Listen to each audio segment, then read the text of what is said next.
சீரியல்களின் full எபிசோடுகளை Sun டிவியில் ஒளிபரப்பான உடனே எக்ஸ்க்ளூசிவாக சன் நெக்ஸ்டில் மட்டும் ஃப்ரீயா பாருங்கள்.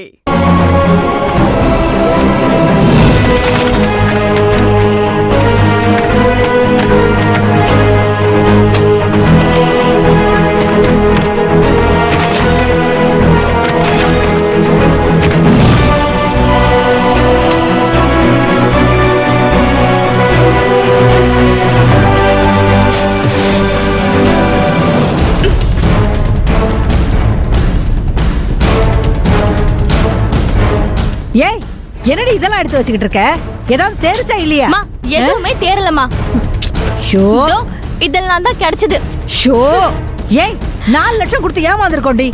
இதையெல்லாம் வித்தா ஒரு 1000 ரூபாய் கூட தேராது. சரி வா வா.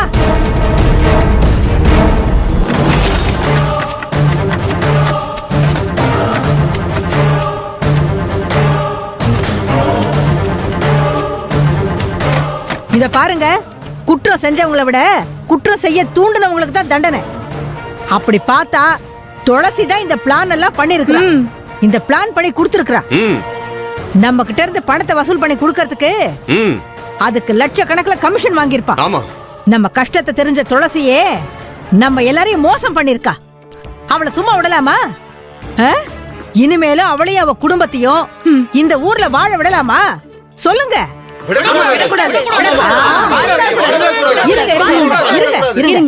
அப்படின்னா நாம அடிச்சு நொறுக்க வேண்டியது இதே இல்ல. அந்த துளசிய, அவ புருஷனை, அவ மாமனார மாமியார எங்க பணத்தை திருப்பி கொடுங்கன்னு சொல்லி இதே ஆவேசத்தோட அந்த துளசிய போய் கேட்கணும். என்ன? உங்க பணத்தை திருப்பி வாங்கி கொடுக்க வேண்டியது என்னோட பொறுப்பு.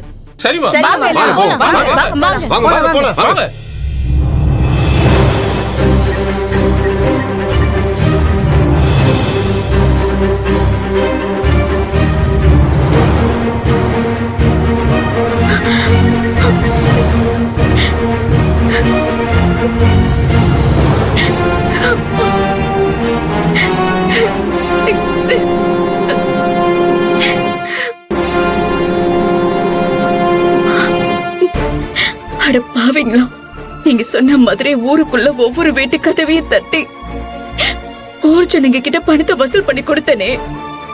இப்ப அண்ணனை காப்பாத்தன உங்களுக்கு போன் பண்ணா போனே போக மாட்டேங்குது. உங்களுக்கு கொஞ்சம் கூட மனசாட்சி இல்லையா? மாத்து மருந்து கொடுத்து அண்ணனை காப்பாத்துவீங்கன்னு நம்பிதானே நான் எவ்வளவு கஷ்டப்பட்டேன்.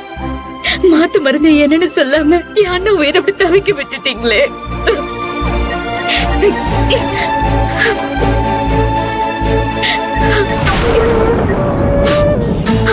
யாருக்கு போன் பண்ற?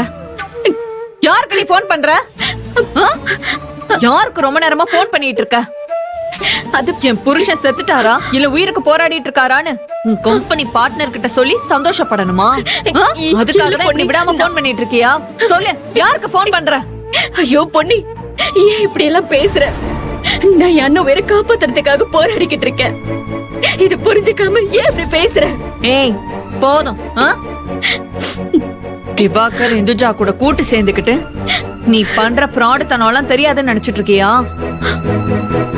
வீடு கட்டி தரன்னு ஊர் ஜனங்களை ஏமாத்தி கொள்ளடிச்ச கும்பலோட சேர்ந்தவ தானே நீயும். நீ ஊர் ஜனங்களை ஏமாத்தின விஷயம் உன் அண்ணனுக்கு தெரிஞ்சு போச்சு.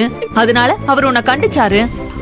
உண்மையை கண்டுபிடிச்ச உன் அண்ணனை இனிமேல விட்டு வச்சா ஊர் ஜனங்களுக்கு உன் ஃப்ராடு வேலை எல்லாம் தெரிஞ்சு போயிடும்னு திவாகர் ஆபீஸ்க்கு கூட்டிட்டு போய் சாகடிக்க பாத்திருக்க.